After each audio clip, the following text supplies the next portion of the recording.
And I remember, Alessandra, you used to have a mantra of like, do it for your future self. And like that kind of circles back into this conversation too. Even though it's hard right now, I'm going to benefit from this future. And so I choose future me. The irony of it is choosing the hard route now makes the rest of your life easier, makes the rest of the day easier, on a small scale and a large scale. So I think it's funny, like you bring up like how as like it's just human nature to want that comfort. And I think a lot of people, even like when we're talking about like fitness, nutrition, diets out there, they look for the easiest route when it comes to a diet, right? Like they look for a very straightforward, clean cut, like whether it's a named diet, like, you know, paleo, keto, carnivore, or whatever. It's almost like those things feel to them easier because it's like, okay, they have these clear-cut rules and guidelines and this is easy and I can stick with it. When in reality, that is almost the harder way, but not in a positive way. In today's episode, we are going to be discussing the top science-backed strategies to unlock all-day energy. Now, we can take a step back real quick. Where did this all kind of stem from? The beginning of this conversation came from a left-hand turn. It wasn't really about energy. It was about a closed-minded comment. Do you guys care to elaborate? Sure. I would say this is probably something that Alessandra and I both get either in a comment section or in a DM. Based on what we share, which often, and I would say in most of the scenarios when this type of comment comes up, it is usually in relation to waking up early and either choosing to do something for ourselves in the morning and choosing that over sleep, choosing the workout over, you know, the extra hour of sleep, or choosing to get up first thing in the morning to knock out work or to do gratitude journaling or to, you know, exercise. And the comment that often comes along with that is, you make it sound easy. And we have thoughts. We have lots of thoughts. It's definitely, it's not, I wouldn't say it's ever easy to get out of bed. I will say it does get easier once you make it a habit and almost can see and just feel how it feels to get up early and finish that workout or finish the run or whatever it is you're waking up to do. Even simply having that alone time, even like in the early days of postpartum when I would wake up a little bit earlier and do my gratitude journal, like just getting that end result feeling is enough to make the whole thing feel easier, if that makes sense. But the actual like action of getting up early in this scenario is never easy. Like, would it be easier to just close my eyes and go back to sleep? Absolutely. However, it's just, you know, I keep in mind that end result, that end feeling, how much that extra hour of movement truly fuels the rest of my day and fuels the rest of my mindset for the day. There's a noticeable difference in the days that I choose to make that hard decision and get up and work out and the days that I don't, because let's be honest, I'm not perfect. There's some times where I do choose sleep randomly and I always kick myself in the butt for it because the rest of the day is just so much more impacted negatively when I don't get that time. So I think that's an important direction I wanted to take this first, is that it's not necessarily easy, but it does get easier when you realize how much more value that decision adds to your life. Well, being in this field, in this industry, there certainly is a knowledge gap when you compare and contrast you versus somebody else. So just the general viewer who may not be in optimal shape right now, who's obviously struggling through the grinds of life, they don't understand that by doing these things, everything else actually becomes easier. Your mindset improves. Your energy levels improve, which is what we're really going to be hammering home today. So it might seem like a stretch. It might seem unrealistic. But then once you do it a few times, you do it for a week, you have that aha moment of, oh, now I get it. Now I'm looking better and I'm feeling better. And I have more to give to my spouse and I have more to give to the kids. And I have more patience and I have more resilience and everything improves. And like, from the start with like a brand new listener who might jump in here and be like, these people are fucking robots. Like, how do you live like that? Whereas we'll look at it from the other side and like, how can you not live like this? Like, how do you survive flying by the seat of your pants on a daily basis for the next how long your kids living at home? 18, 20 years. Like, how do you, and even if it's not the kids, even if it's just work, you work long hours, like, how do you not only survive but thrive staying up late, going out to the bar, under recovered, undernourished, and even those who are training typically overtraining under these less than ideal circumstances. So definitely think there's a knowledge gap, and that's the point of this podcast. Through awareness, we create change. So we want to make sure that we fill in those gaps for you guys. I think there's another big part of this that, you know, to Alessandra's point, like, it's not easy necessarily. Does it get easier when you recognize how much better you feel and how much more resilient you are throughout the day and how much, you know, better your mood is or whatever else, you know, whatever that thing is for you? That's definitely a piece of it.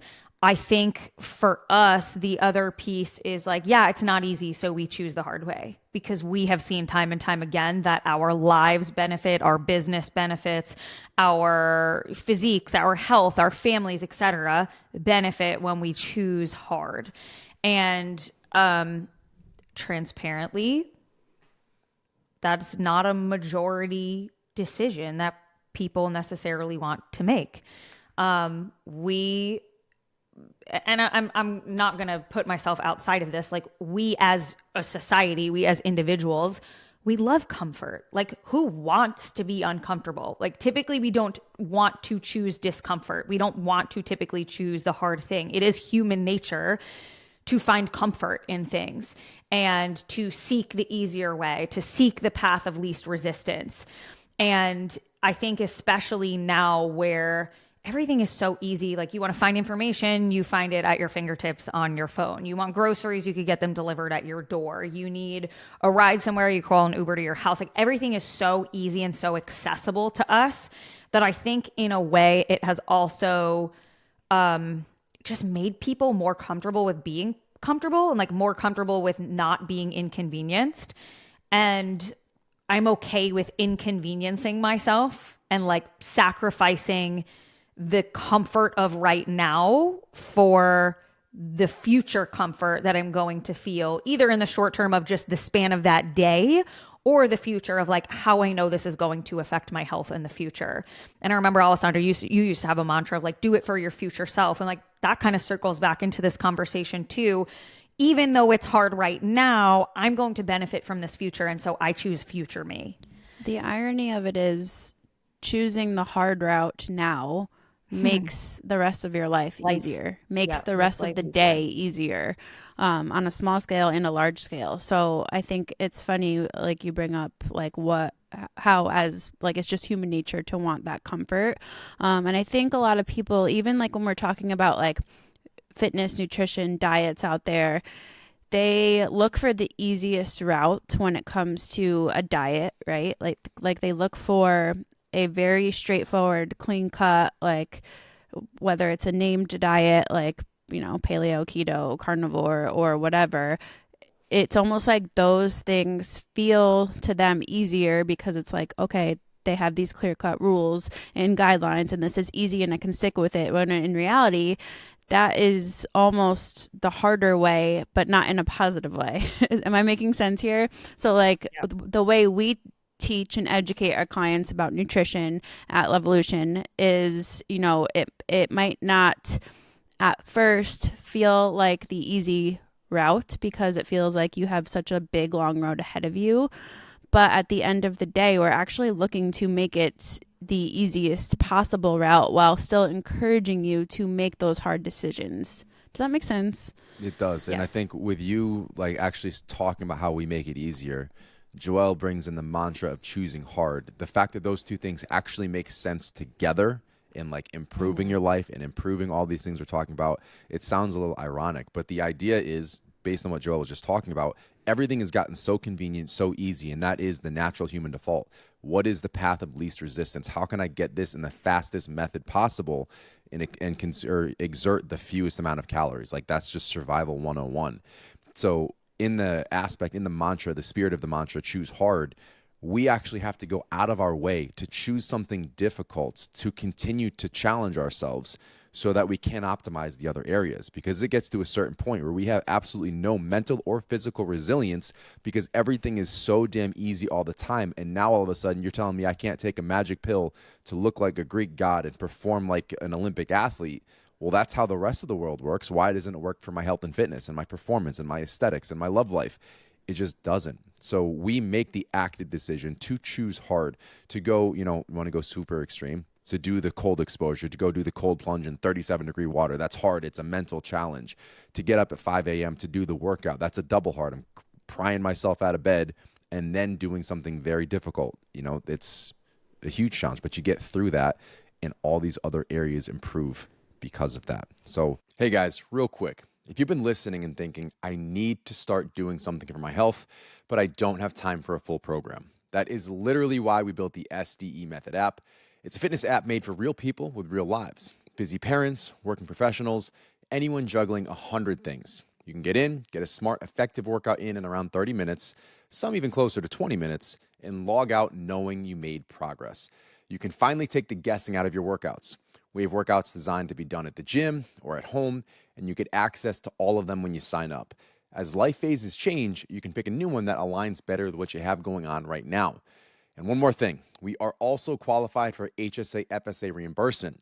So just hit the app link in the show notes, start where you are, we'll help with the rest. All right, let's get back to the show. Do you guys want to add anything before I bring in some touch points on energy and where we're going with it? I was just going to say, before Do It Tired came along, I had this mantra of feet to the ground, and this tracks back if anyone's been following me since I was a teacher in New York City and walking to the gym at 4:30 in the morning.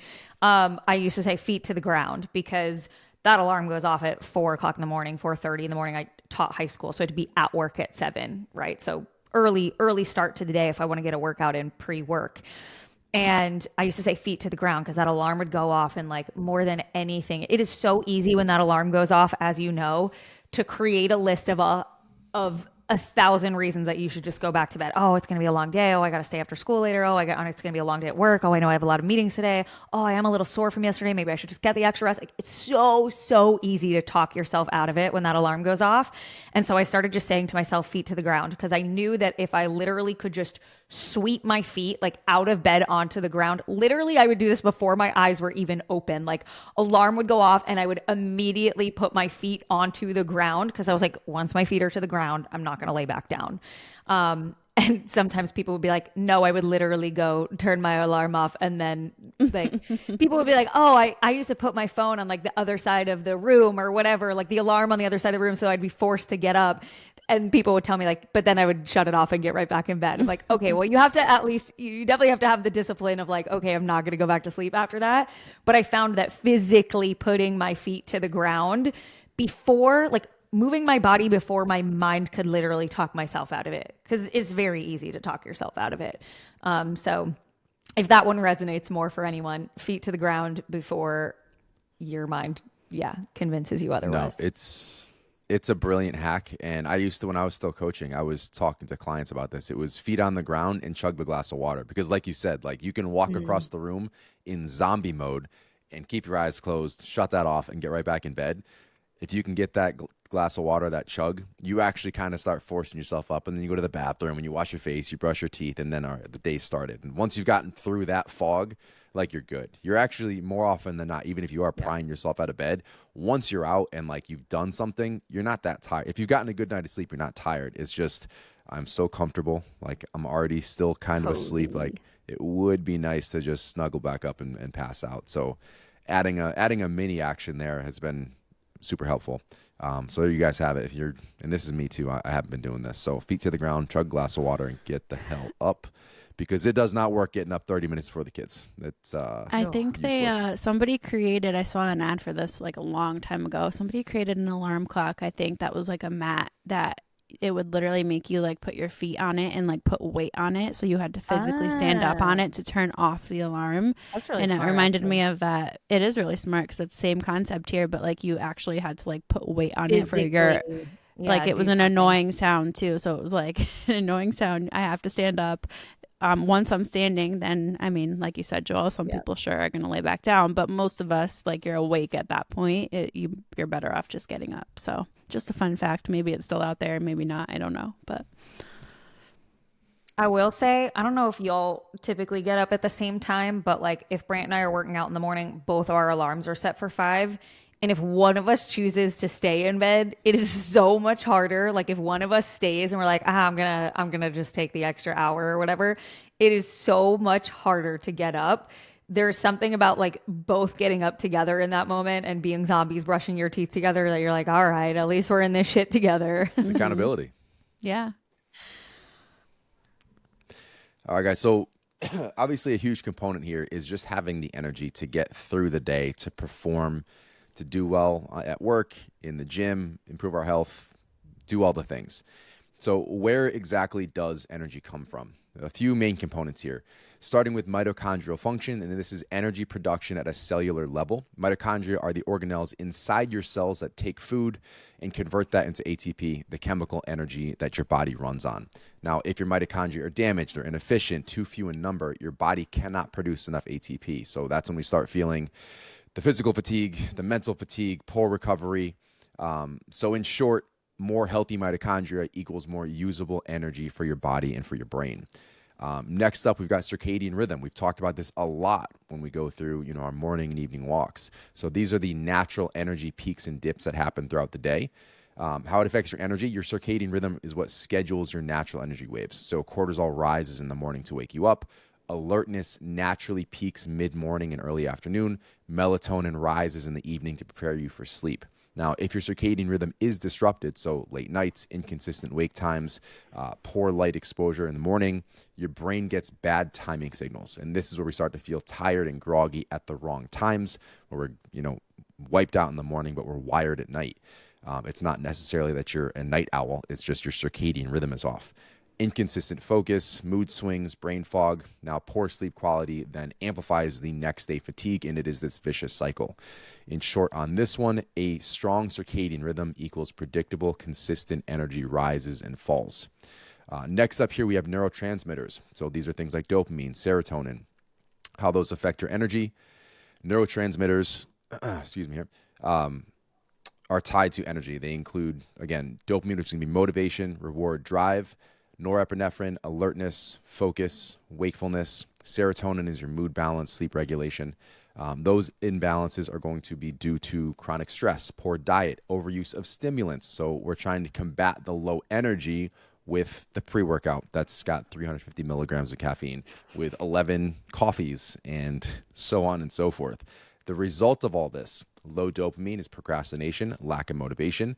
Low norepinephrine is inability to focus and feeling sluggish. Low serotonin, poor sleep, unstable moods. This episode is more geared towards us as adults, but if you think about this in the form of schedules and how we, do things with our kids, it's the same correlation. So kind of think in that mindset, that paradigm of this works for the entire family. And that's what a lot of these strategies are. It's for the entire family. Sometimes we do segments specifically to talking to you. Sometimes it is to your kids through you and how you can do certain things. But again, just little things like regimens that we'll dive into here in a few minutes are big. So in short, on the neurotransmitters, healthy neurotransmitters, signaling sharpens and motivates yourself, resilient energy. I botched that one.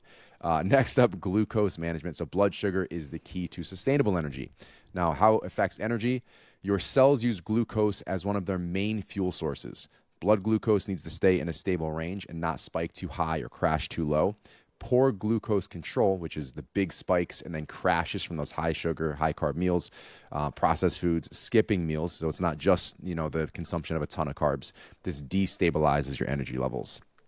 Again, the result is going to be those post-meal crashes, quote unquote food coma, shaky, anxious energy, brain fog, irritability when blood sugar drops too low. In short, stable blood sugar equals energy for muscles, brain, and mood throughout the day. So those are 4 of the main components when it comes to energy, how we produce it, how we maintain it, how we optimize it, and understanding that there is a natural wave and a natural cycle a la our circadian rhythm.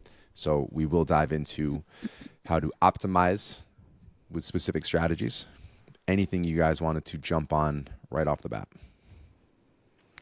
I think a common question that I've gotten, I don't know if you've gotten this recently or ever, I'm sure you've gotten it before too, Joelle, but another, like, going along with like people seeing us wake up early and working out specifically early is, well, what pre-workout do you take, or what do you do to wake up before your workout? And I don't know, I don't think you take pre-workout, Joelle. I don't know what your history with it is, but I've never Not been even a the big non-stim pulse, Joel? Not in years, not since before I was pregnant with Sloan. I've never been a big pre-workout person. I think I've had it maybe a handful of times in my entire life.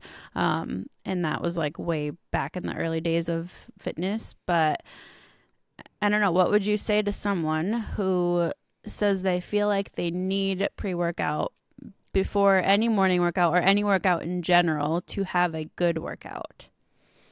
Comes back to optimizing these things. So like you're burnt out for a lot of these reasons. If you're relying on like supplements, to go back to the basic statement, supplements are a supplement to your lifestyle and to your diet. They should provide a bonus. You should not be reliant on those. So that's step one.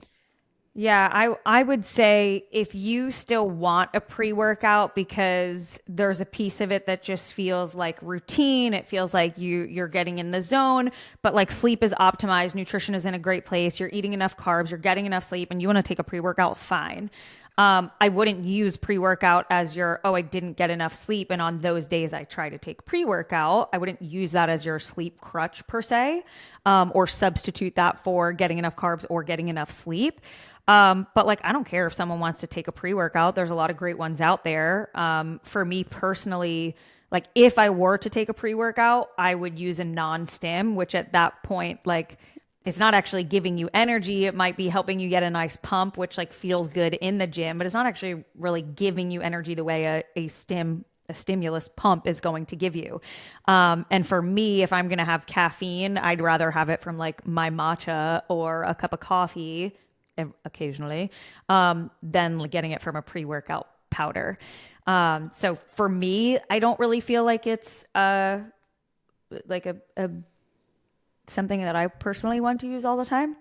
But I don't have a problem with someone using it as long as we have those other pieces of sleep and energy aligned. Yeah, I agree. And I feel like a lot of people think they need it because that's just what they've been doing for however many years, and it's almost like scary to not have it one day thinking that your workout's going to suck. But in reality, I think a lot of you would benefit from not having that all the time.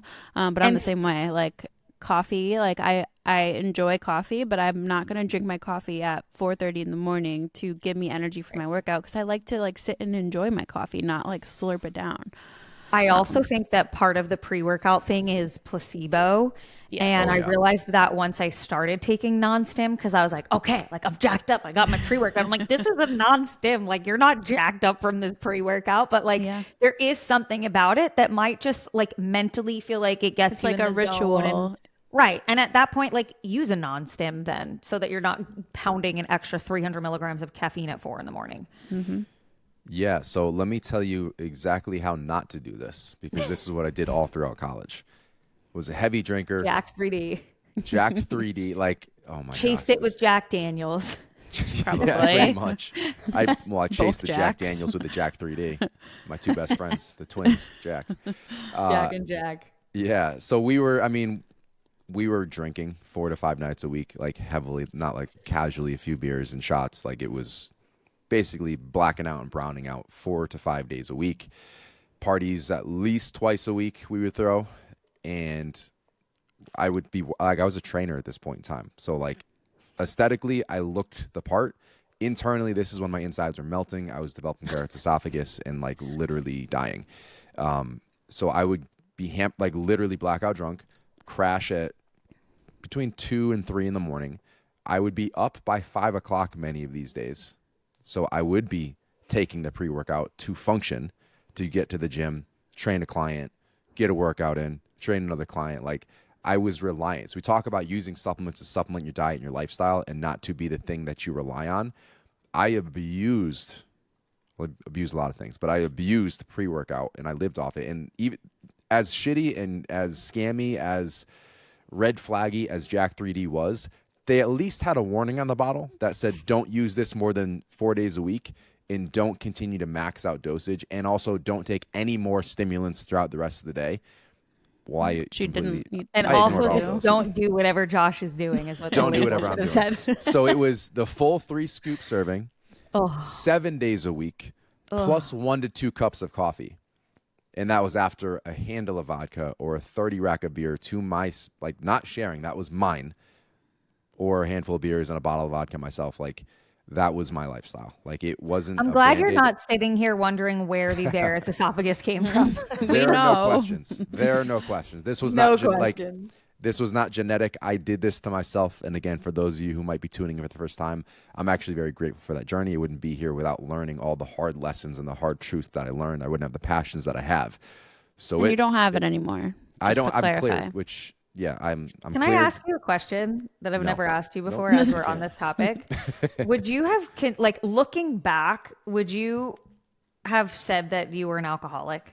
Yeah. Like, or was it just that phase of life where, like, you're just in college? But did you drinking, seriously think that, or joke like, "Oh, I'm an alcoholic"? No, I was an alcoholic. I couldn't control it. I actually, like, whatever higher power you believe in, I asked for help, and Barrett's esophagus was my help. I had no choice. I would not be drinking anymore. I would still be drinking. I was physically unable to continue drinking. Like, I actually stopped getting drunk. Like, I would just feel like I was having a heart attack after my first or second drink. No buzz, no nothing. So it's like, okay, well, this is not worth it. This was your sign, right? That was my sign. It was a blessing. I would not be here today if I didn't have Barrett's esophagus. So for, like, all the shit that I went through for a decade, I wouldn't be here. And if I was, by some grace of God, I would be a pretty useless human. You would still not be here in this room with me right now. No, substance abuse does run in my extended family. So we definitely have a history of it. And I was on that path. Like, I was always anti-hard drugs. Like, I smoked weed and I drank a lot. Those are my vices. No emotional regulation. Like, I drowned it. I drowned it all in alcohol. So no, it was not that phase of life. It was the fact that I was an alcoholic. I drank more in 2 years than most people do in their entire lives. Like, when I tell you I would drink not the bottle, definitely but drank more the than huge I have bottle. in my entire life. Well, you didn't really drink, so that's not really a fair bar. In one weekend, Josh probably drank more than I drank in my entire life. Pretty much. The handle of vodka myself, I would put down insane. in a night. How I didn't have alcohol poisoning. Like, it's absurd. I remember being like 15 and having 2 Mike's Hard and being blitzed. Mike's Hard. I loved those, man. Those were everybody did. Anyway, I know. Or like the Smirnoff Ice. Remember those ones? Mm-hmm. When people would ice you. Yep. Same thing. Ice. All right. Well, anyway, back to maximizing and optimizing your health and energy levels. So don't do that. So let's dive into let's pivot to a positive spin now. So the top research-backed energy optimization strategies, to put a fun name on it. Now, the first is the most basic, and this is something that it's gone main. Like, I love the fact that certain trends are really awesome now. Like, social media, for all its, the shit that's on it, there are some cool things that do get mainstream attention. And the first one that many of you have probably already heard of is light exposure timing. So getting natural sunlight within 30 minutes of waking. And I'm also going to throw in the evening walk as well. So typically, I guess now it's not 4 p.m., but once the sun starts to set, when it's actually light out at 8 o'clock now. Yeah. But once we start to see the sun come back down out of that peak, 10 to 2 is typically the peak, and you're not getting any benefits outside of vitamin D. But you want to see the sun rising, and you want to see it setting on the horizon there. You're getting different light exposures. The types of light that come through at those times, which really help wipe out a lot of the confusing light to your body during the day.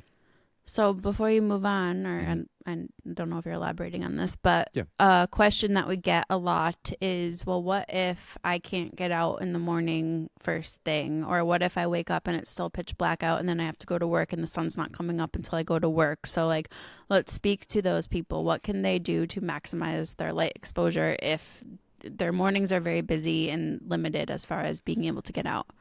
So it's not going to be as effective, but they do sell lights. I don't know if it's like a specific wavelength.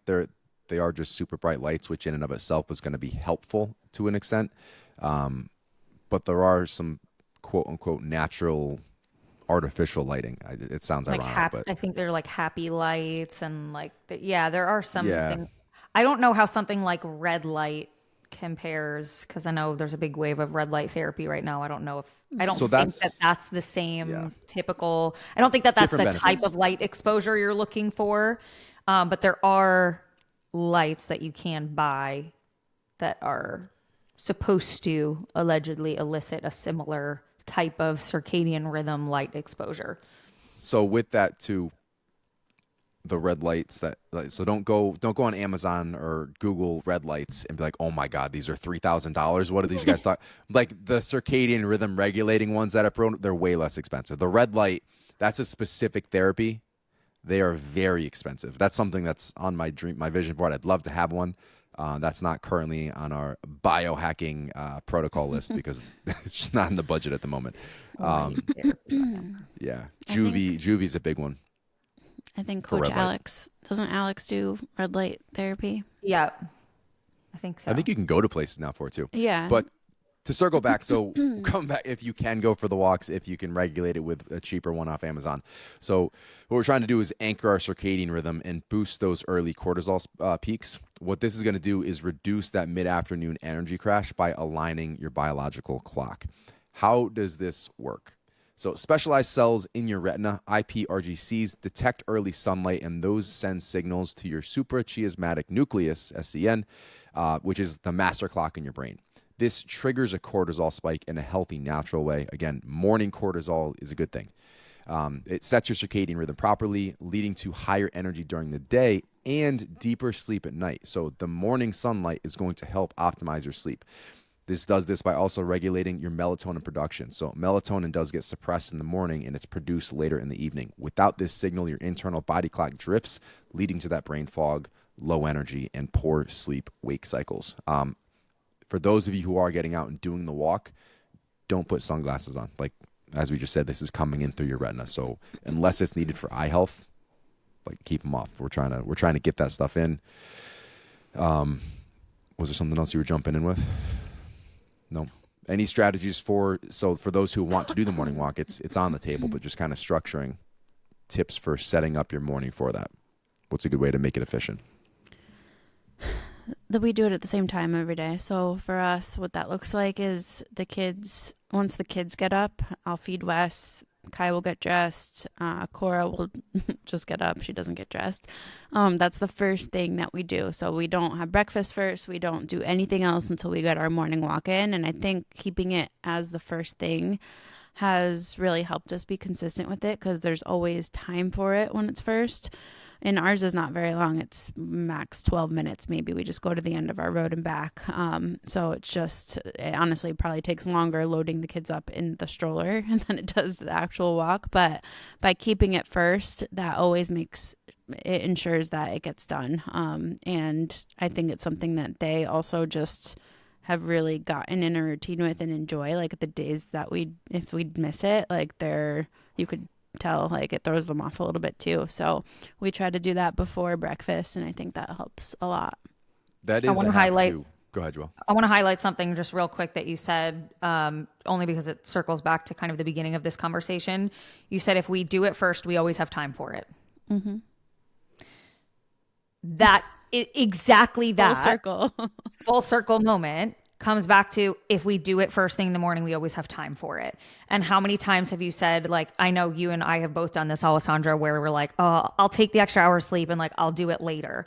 And then you get sucked into mom stuff and you get sucked into work stuff and you get sucked into podcast stuff or whatever else is coming up in the work day, the kid stuff, someone gets sent home from school, like the day just goes and you're like, okay, guess I didn't actually have time for it or I couldn't make time for it.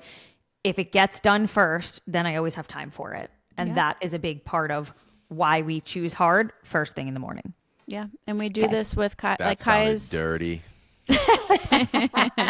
That's a great way to start your day. Clip that for Instagram. Noted. Marked on the video. So I was actually going to circle back. That was the same point I was going to hit on. Even if it's not the walk, like what is the thing you keep putting off and never gets done? Is it the workout? You do that first. Schedule that like your doctor's appointment. I'm starting my day with this, then nothing else can get in the way. So whatever that habit you're stuck on is, if there's a way to make that the first thing, depending on what the habit is, that is such a key hack, and it will boost your consistency ratio there tremendously. It's funny. I was on a Zoom call with one of my clients the other day, and she's a pediatric ICU physician. Shout out to Jen. I love her. And she has one of the most intense schedules I have ever seen in all of my years of coaching people. She has this 7-week rotating schedule. So the schedule, like week 1, week 2, week 3, week 4, week 5, blah, blah, blah. And after the 7 weeks, it repeats and she goes back to week 1. And so she has kind of been just like, oh, I'll probably work out on this day, and then maybe I'll try and work out on that day. Not sure if I'm going to do it before work or after work. And what was happening was she'd have a 30-hour shift and then be like, I'm shot. The last thing I want to do now is go work out. And so we got on a call and we took her next 7 weeks of work and we scheduled out on each day based on if she has a call shift, based on if she has an off day, based on if she is going to have like a backup shift, or there's a bunch of different types of shifts that she works. But anyway, we went in and we scheduled, are you lifting on this? Not only are you lifting on this day, or are you Pelotoning on this day? Are you lifting before work or Pelotoning before work on this day or after work on this day? And there are some days where she has like a 30-hour shift or back-to-back 30-hour shifts and stuff like that. And on those days, I'm like, do you want to get the extra sleep that morning before you have that crazy shift and then try and do it after work? And she's like, I'd still rather do it before work and like know that I have it done before this 30-hour shift, because if I do it first, I know I can't skip it. And she's just such a great example of like choosing hard, but also scheduling things out in advance so that you're not just like flying by the seat of your pants, which is like, that saying always makes me laugh. But anyway, not just even scheduling the day, like what days are you going to work out? Take it one step further. When are you doing it that day? Yeah, it sounds great in theory to have the extra sleep, but chances are your only guaranteed time is first thing in the morning. So I want to take this on a further tangent because I think that's so powerful. That's actually one of the strategies in the book, 7 Habits of Highly Effective People. So whatever it is, whether it's for work, whether it's for health optimization, just whatever, the beginning of the week, so say like a Sunday night, you actually schedule out all those important things to the time, not just on the day in the general vicinity of morning. It's in your schedule. I'm doing this. Okay, I'm doing my run 5 a.m. I'm doing my resistance training at 1 p.m. And you're going through the entire week. I'm, going through reels on this day at this time. You are literally going through the entire week on Sunday night, and you're not compromising. This is what I have decided based on everything else. If it's here, that's where it's going. I will not move this thing unless it's a drastic emergency. Like, this is what it's going to be. And then you're just following through. And again, this stuff sounds robotic, but it puts everything else together and enhances your consistency to an unreal level. When you've committed to it by writing it down, and then you've got that reminder if it's on your phone or whatever it is, like, this is when this is happening, you take out 90% of the excuses you're going to tell yourself. Like, it's already been planned. It's already been scheduled. It's here. You can't just pull the like, I'll see how I feel. I'll see how I feel tomorrow. I'm going to set my alarm for 5 a.m. every day. And when that 5 a.m. alarm goes off, I'll see how I feel. Good luck. You're already telling yourself that you're 50% not going to do it. Yeah. And you can't. You have to fully believe that that's what's going to happen. Like, and that's like, I'll set my clothes out the night before, a cute little outfit. I'll make sure everything is as easy as possible to make that hard choice easier.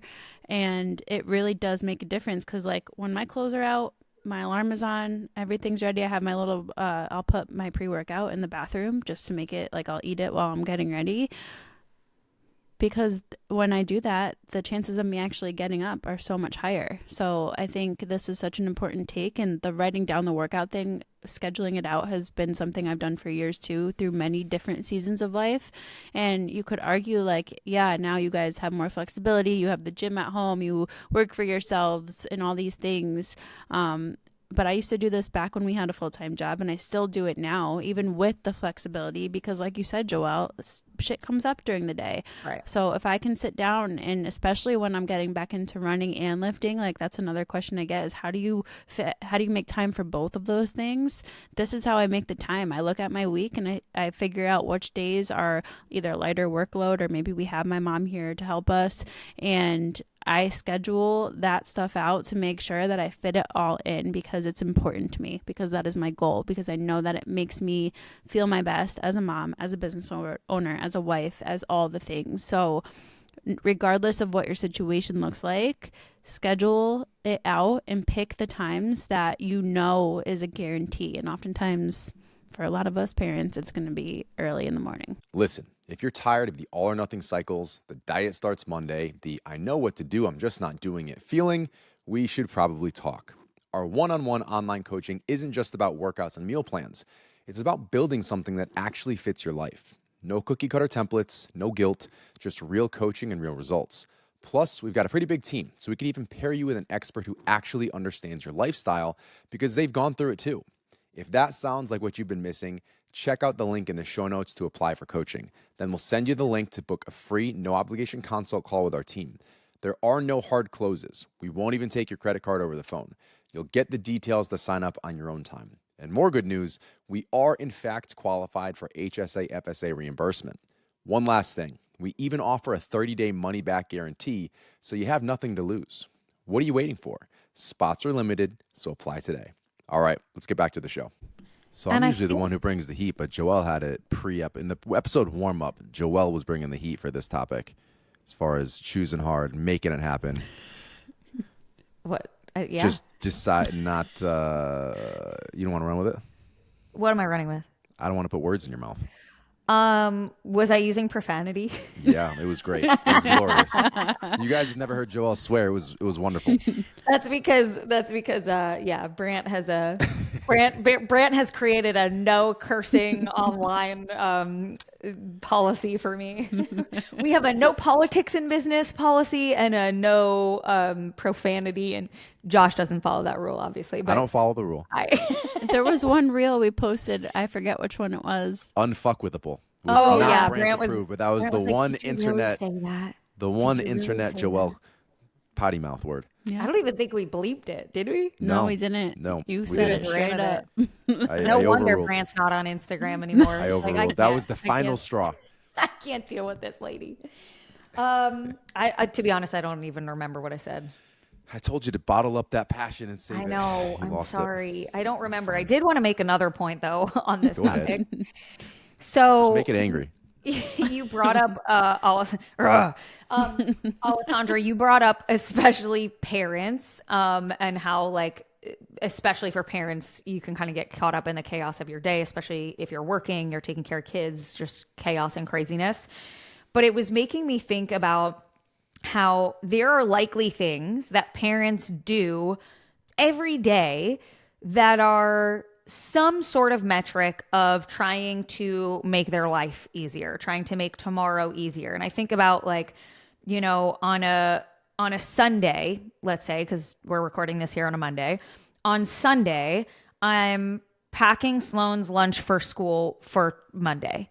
I'm packing her whole lunchbox, her water bottle, her special water, which is like a sprinkle of Element in her water, because now I can't get my kids to drink plain water anymore. They're spoiled by Element. But like packing her water, packing her lunch, packing her snacks, labeling everything. Like, it's packed away, it's in the fridge, because I know that when I'm getting the kids up and ready in the morning, that one more annoying thing that's just going to create even more chaos is trying to manage them and still put together her lunch and her water and her snacks and label everything and, you know, blah, blah, blah, cut up all the fruit and yada, yada. And, you know, she has sleep time at school. So like her sleep mat has to be clean and rolled up, and her blanket for sleep, and they're this and the that. And like everything is packed and ready. And you brought up, Alessandra, like setting your clothes out the night before. Think about the things that you are doing on a daily basis to just help lower the barrier to entry. And that's really what we're talking about here when we talk about choosing hard to make things easier for yourself. How can you lower the barrier? For me, making my Monday morning easier, lowering the barrier of like how chaotic a Monday morning could be, is like setting up her stuff that she needs for school the night before, prepping her lunch the night before. And I prep her lunch the day before anyway every day. And when I don't do it and I just like being lazy at night and I'm like, oh, I don't feel like doing it now, I want to go to sleep, the next morning, I'm always kicking myself because I'm like, mother F. And it doesn't sound like a big deal, but it's just one more annoying thing to do amidst the chaos when I'm solo with the girls. And so, what else can you be doing to lower the barrier to entry so that the rest of your day is not as chaotic as it needs to be? And so, for us, making that morning workout, again, kind of just tying it back to this, having that morning workout, it means the rest of my day is going to be less chaotic because I'm not having to squeeze another thing into my day. And so I would urge you to think about where else you can lower the barrier to entry, and lower the barrier to actually following through with something. If that is laying out your clothes the night before, having your pre-workout meal prepped and ready to go, whatever that thing is that is going to just make you more likely to follow through and do it, do that. And scheduling is one of those things that helps lower the barrier to entry. And that sounds like such a small thing, but our day, everybody's day, is literally filled with these tiny things that take up, it's just 5 minutes, it's just 10 minutes, but that's like 24 hours straight of just these little things. So if you can just save yourself the time and do a couple of those in an efficient manner, you open up an entire window, this entire pocket you can schedule something in that you want to do or that's going to be beneficial for you. So don't overlook that. Such a massive tool. That was all an elaboration on our first point for energy optimization, things you can be doing. The second point is going to be caffeine intake optimization. So for this one, and I know we've gone back and forth on this, but we are specifically talking about doing everything you can to maximize natural energy. So protocol, delaying your first bit of caffeine until about an hour and a half to 2 hours after waking. The early caffeine can actually blunt the natural cortisol spike, which leads to bigger energy crashes later. So for those of you who get hit with that 2 p.m. crash, 3 p.m. crash, it's like an hour or two before you get out of work, and you're like, why the hell am I so tired? I need another coffee. That's a big part of why. So what we want to do is focus on when that first bit is coming in. And then we also want to stop caffeine intake about 8 to 10 hours before we plan to go to bed. And that's really going to help protect our sleep quality. Again, the reason that's happening, cortisol is naturally elevated upon waking, so we don't want to blunt that response. Over time, this is going to weaken our body's cortisol response, so you become more dependent on those external stimulants. So it's not like, okay, I do it one time, it's going to wreck everything, but the more you sprinkle that in, the more it's actually affecting the mechanism within your body. So delaying that caffeine will allow cortisol to peak naturally first, and then the caffeine acts as this secondary boost instead of replacing the primary system.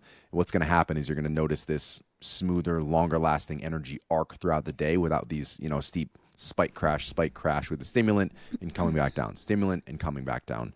Now, what if you are an early morning workout person and you want to utilize caffeine knowing it has a positive impact on performance in the gym? What is the difference there? Is it more beneficial to get that positive performance from the boost of caffeine, or is it more beneficial to skip the caffeine, delay it till maybe, if you're saying an hour and a half, so maybe potentially post-workout for somebody? What advice would you give that person? I would first start by asking what that form of caffeine is coming in as. Like if someone's having a shake and a coffee, there's been some data showing like the caffeine from coffee isn't actually that beneficial in terms of performance. So when you get like a caffeine spike from a pre-workout, that's actually specifically chosen, I'm having a brain fart on the word, but source. The source of caffeine is specifically chosen to optimize performance. You're getting more mental alertness, which can be helpful. Like you're more focused within your workouts from the caffeine in coffee. So if it's coming from the coffee, you're not actually getting the performance benefit. The second piece of that is when I do the morning workouts, I choose the regular circadian rhythm optimization. And what I've found is if I just have, I do a non-stim pre-workout to avoid the caffeine first thing, and I just don't tolerate the caffeine from stimulants very well, from pre-workout stimulants very well. But if I just have a glass of water and then I have my electrolytes that I'm sipping throughout the workout, and I'm doing that fasted, and I do take the non-stim pre, I don't know that there's no difference in my performance. Like I'm still progressing the way that I would expect to had I eaten before, had I taken or had a coffee before, because again, it's not huge for performance. So personally, I would just adapt that mindset to look forward to maybe it's the sparkling element or you're just drinking the packets or whatever. Like look forward to that thing because again, we're going back to ritual. It's the ritual typically, it's the placebo typically. So if you can do that and then afterwards kick back, do some Italian lessons, sip that coffee, enjoy it before the kids get up. Describing your morning. I'm describing that's my morning. And just enjoy that ritual of having the coffee and relaxing as you start your day. I would also just like to add, if someone listening to this is a pre-workout lover and like you're like, you can pry it out of my cold dead hands, don't take my pre-workout kind of person. Specifically someone who is wanting to use a stimulant pre-workout, like something that's caffeinated. I see a lot of people slam like a scoop of pre-workout or 2 scoops of pre-workout and then go drive right to the gym 10 minutes later. You want like 30 to 60 minutes for that caffeine to really kick in. So if you're like going down into your basement 5 minutes later and doing your workout, your caffeine's probably kicking in when you finish your workout. That's a great point. I think that's just something to keep in mind too for like the morning stimulant people. Yeah. And like, again, nobody's ever going to, I won't say nobody. We've got people who just live on this stuff, but your routine is never going to be perfect. So if this is your thing and you feel good and it's not like, oh, energy's crashing, I feel so bad by the end of the day, I need to make a change. If that's not you and you want to keep doing this, keep doing it. Like you're never going to be perfect by that regard. If you're frustrated with how tired you are throughout the day and certain things are off and you want to optimize health in the best way that you can, like you're going to have to make some decisions, and that potentially could be one of them. All right, guys, next up, we've got blood sugar stabilization. This is another one I can relate directly to, and this is something that crushed me for such a long time. But we are now seeing benefits earlier in the day. So with breakfast, prioritizing higher protein, not no carb, but lower carb breakfast. So when we have those higher carbs, again, we're causing those glucose swings, and we tend to be more sensitive first thing in the morning.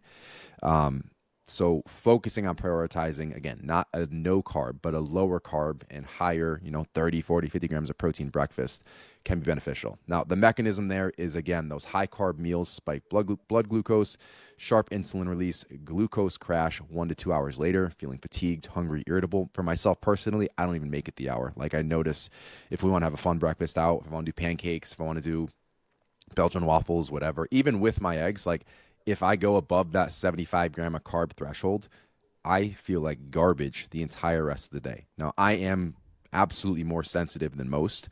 I don't expect all of you to feel like that, but for those of you who do, like that's what's creating that vicious cycle. Now, protein does slow gastric emptying. It does reduce post-meal blood sugar spikes, and that's a big component in having adequate protein in the morning.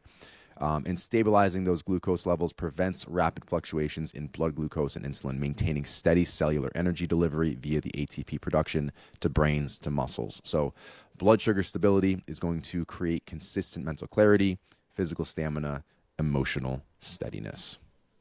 Have you guys noticed any difference with that? Like, have you gone to either extreme? Like back in my day where I was consuming 5,000 calories a day, I would be eating upwards of like 120, 130 grams of carbs in my first meal, and I would always feel sluggish. I'd always feel bloated right after that. And I did have a good balance. Like it was protein, carbs, and fats, but it was a massive amount of carbs because those are the easiest calories to fill. Yeah.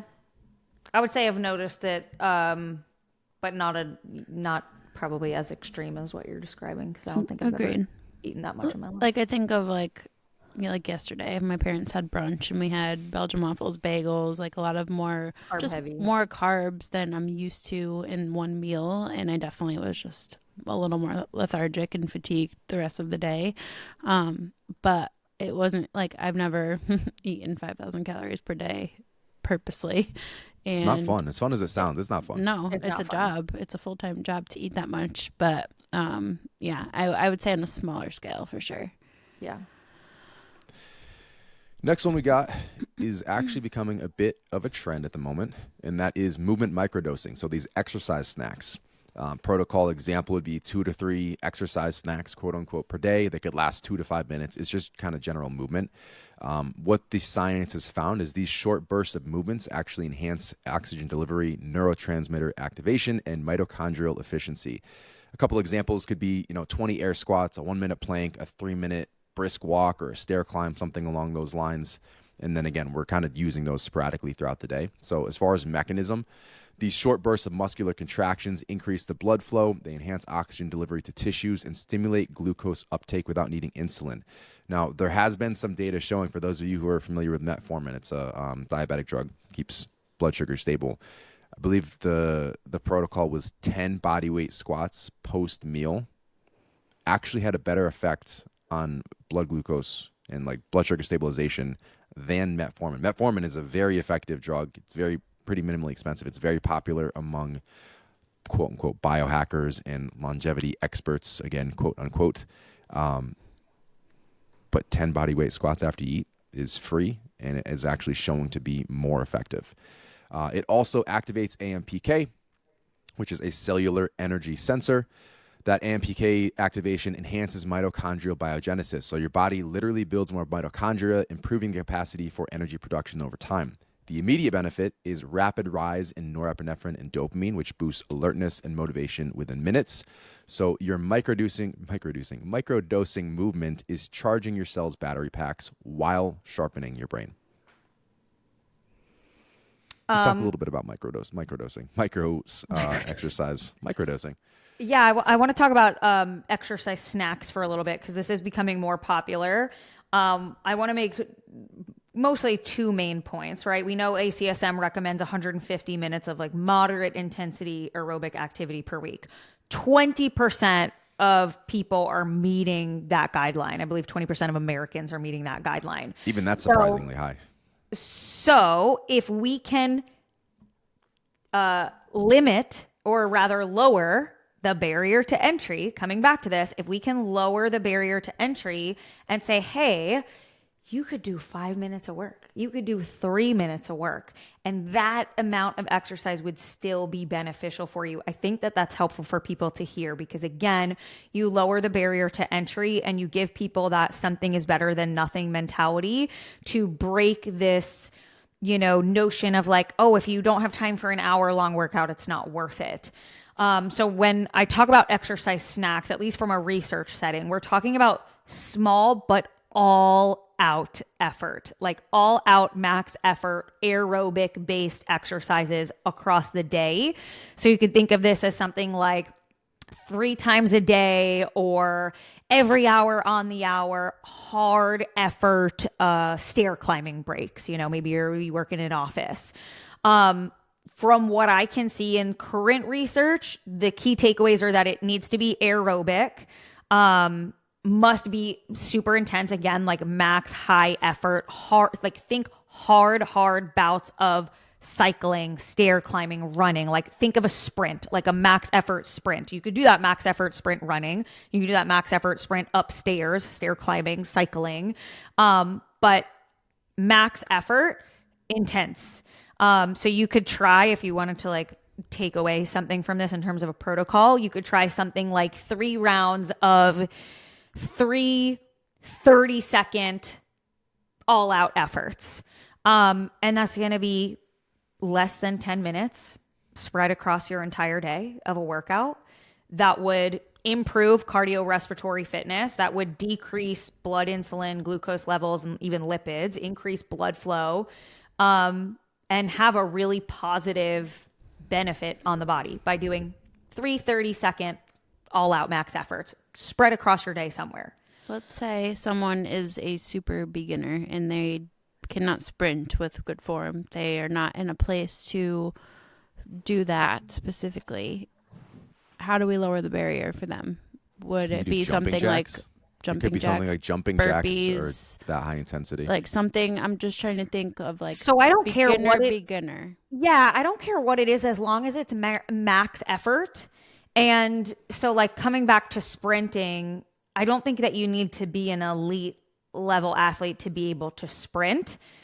You might be super freaking winded at an elite athlete's jog, or like fast walk. But for you, if that's max effort, then that's max effort. Like my max effort is going to look different than Alessandra's, is going to look different than Josh. So I'm okay with someone still choosing the run even as a beginner, or the sprint even as a beginner, just because it might be a sprint for them, just because kind of like the zones conversation of like zone 2 for some people could be walking because you might be detrained, or untrained in terms of exercise and aerobic capacity. But research does say that it should be aerobic in nature. So like, I love the squats example as like a means to lower blood sugar. I have type 1 diabetic friends, and even my father-in-law is a type 1 diabetic, and like he will do body weight squats to help lower his blood sugar. Like I have seen that happen. But if we're talking about like an exercise snack, not that that's not helpful, but if we're talking about like max benefit of aerobic capacity and improving cardiorespiratory fitness, we do want it to be aerobic. So not pointless to do a body weight squat, but if we are trying to improve aerobic capacity, we need it to be aerobic work. Yeah, I think that is absolutely specific to cardiovascular improvement. Not to say the squats, the plank, anything along those lines wouldn't be beneficial for what we're talking about in regards to energy, but that is a great way to extend that exercise snacking. Like, oh, I don't have enough time. Like, do I have 10 minutes at the beginning of the day? Forgot what I was going to relate back to you, but to that last point, that's not even like compromising anything. Like, you can create these vigorous sessions. Like, I want to do cardio, I want to improve my cardiovascular health in some way, shape, or form, but I can't do these 2-a-days. Is it really even considered a 2-a-day when you just get up 10 minutes earlier, do 3 to 5 sprints, walk it back, and then go make breakfast for the kids? Like, you can probably find 10 minutes, and that's really not a compromise. You're going to get some great efficiency improvements just from that simple protocol. So yeah, or like awesome. Tabata, which is 4 minutes of work. Mm-hmm. Like, talk about a killer cardio session in 4 minutes. Get in, get out, get on with life. Yep. Lower the barrier. Love it. All right, guys. Next one is actually Joelle's favorite. It's strategic cold exposure. Absolute fave. Generally, I mean, to give you a protocol, it could be a minute, could be 5 minutes. Typically, we're seeing max benefits at 11 minutes per week, and that can be divided however you see fit. In regards to the science, cold exposure spikes norepinephrine by around 2.5 times, which boosts mitochondrial biogenesis. Again, the protocol could be ending your shower with 1 to 2 minutes. Just like turn it all the way down, find your breath, and breathe through it for whatever duration. Build that up over time. Now, the mechanism is that this rapid exposure to cold shocks the body. This triggers a surge in that norepinephrine. Norepinephrine boosts mental focus, mood, energy, and that's essentially immediate. Like, you're going to note it. You talk about delayed gratification. This is instant gratification. You get through that suck, and it is wonderful afterwards. Now, that cold exposure, as we just mentioned, also increases mitochondrial biogenesis because your body's creating more mitochondria for heat production. This is adaptive thermogenesis. And over time, this repeated cold exposure improves your metabolic efficiency through that route. But really, like, the reason I started doing it was the stress resilience that you're building. There just happen to be some side benefits that science supports to an extent. And baseline energy, it's basically the fast track to wake the hell up and potentially long-term mitochondrial upgrades. When are you going to start that, Joelle? Never. I feel like we have to have you over just for a cold plunge. She won't ever come over again. Just for the podcast fam, because at this point it's such a running joke. Like, if you would literally go viral just based on our podcast listeners to do it. Don't you want to go viral, Joelle? Reaction. It'd be like, wow, this girl says choose hard and do it tired, and what a pussy. When it comes to cold exposure. Yeah, that's just to each their own. Birth and babies was enough mental toughness exposure for me. That's fair. I don't need to prove shit to anyone after. Josh knows he can't argue that one, so he's shutting right up. 2 births, no epidural. People are like, what do you're like, why do you gotta say it? Are you gonna get a medal? Like, I don't get a medal, but I got fucking bragging rights for sure. Mm-hmm. For life. For life, baby. My mom and my aunts would come over like a couple of years ago. They would come over once on the weekend, do a little boot camp, and then we would do the cold. They jump just hose water, like it was whatever it is, 55 degrees or whatever. my mom would make some ridiculous sounds, so I actually had to yell at her because she was going to make the neighbors were thinking something weird was going on over here. So we put the ice on that, pun intended. I think I could do it like if it's a hot summer day and like I'm sitting outside running around with the kids like sweating, then I think I could do it because I would find relief in it in some capacity. But like prying me out there on a snowy 20-degree day, ain't no chance. Why not after the sauna? Sauna's right next to it. That's even sauna, worse. cold plunge. That's like that's hard. Shocking. It is hard, I will say. I don't. That takes my breath away way more than just hopping in the cold plunge. Contrast therapy is a beautiful thing. I would get in the sauna after the cold plunge to heat back up. I don't know if that's allowed, but I think it's we would allowed. But you're cutting some benefits out of there. You're not getting that. We would allow it to get you just to get you in there. You can do whatever you want. Whatever you want to do it with. Before with the sauna, cool. Doing both.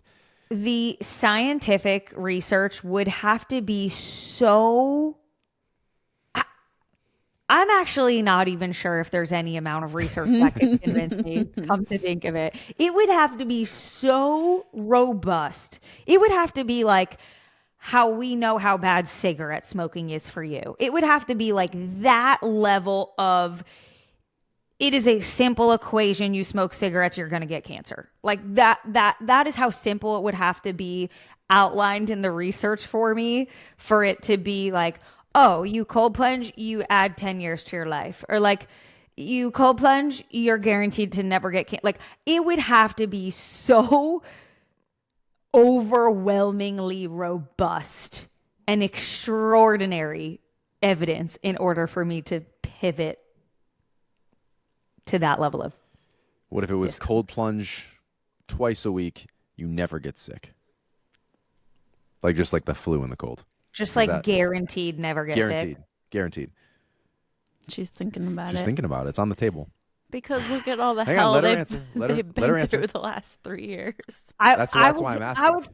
I would think about that. You're asking a toddler mom right now who has kids in daycare who just gets the shit end of the stick every time her kids get sick. So I would have to. It's on the table. It's on the table. We're going to get Brad to start digging into some research. Yes. All right, next one, guys. Breath work for energy control. So this is new to me. Using physiological sighs. That's 2 quick inhales, 1 long exhale. That's the protocol. Now, this, according to the research, Stanford study in 2020, immediate downregulation of the sympathetic nervous system and reducing stress fatigue. So for afternoon slumps, try 5 rounds of physiological sighs instead of another coffee. Yep. Two quick inhales. I was just two trying quick one. inhales. Oh, that's. Oh, hang on. I don't like that feeling. I think it's okay. It said the 2, like and I think I've seen Huberman talk about this. I think it's a full inhale and then a second to get it all the way up, and then a slow full exhale. So if we all make a weird sound, I know this is a complaint on a recent podcast. I'm trying to be better. All the way out. I'll stop there, but I think that's the idea. Now, the mechanism is that sighing releases CO2 levels in the blood more efficiently than normal breathing, which activates the parasympathetic nervous system via the vagus nerve. This lowers sympathetic nervous system overactivity, which is fight or flight mode, reducing mental fatigue caused by chronic low-grade stress, which we are all struggling with. The result is a rapid reset of your nervous system. Less background tension equals more freely available energy for focus and productivity. So these physiological sighs are a quick manual reset button for mental and physical fatigue. I'm going to try that. Don't do it on the podcast, though. You might get not on the podcast. I hope today was better. Again, I don't take that shit personal, but the review thing pissed me off. But I do. Don't leave that shit about me.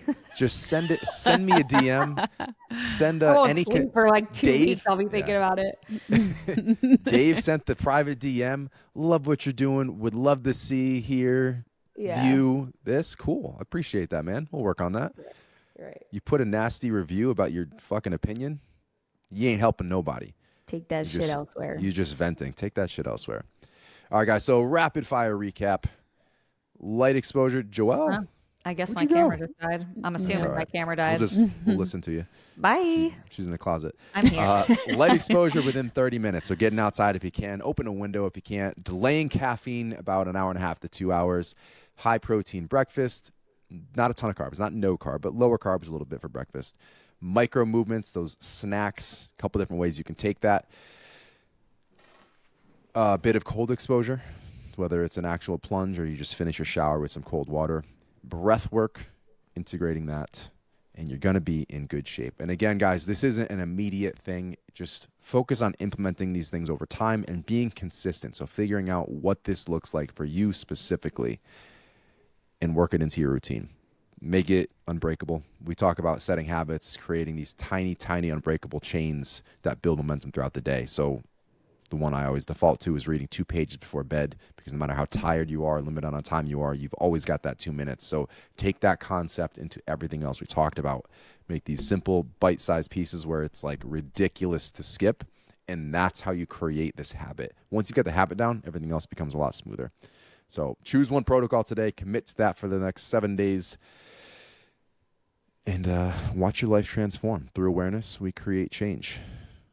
Going back to reviews, we do have a 3-episode rule. If you found this episode helpful, listen to a few more. Once you're past that 3 episodes, those 3 episodes, just leave us a quick 5-star. If you want to write something, a little blurb, it's greatly appreciated. Share us on social media. The idea here is not that we're making money. This is a free podcast. We actually direct people who can't afford our services, whether it's coaching or they just don't want to use the app, which is the super affordable version. We direct them to the podcast, to our free resources. And our goal is to change the world, to make the world a happy, healthy place. So by you leaving a review or by you sharing it on social media, this can reach that one more person who needed to hear one little thing from the episode. They can implement that one thing that just changes a whole lot for them. That's the goal. That's your part in this community. You are the Fitness League. Want to drive that point home, and that's how this whole community grows. So we appreciate you guys for being here. Where can they find you? I'm at Alessandra Skutnik. At Joelle Samantha. Where are you? I'm here. I'm at Josh Skutnik. And everything else you need is linked in the show notes.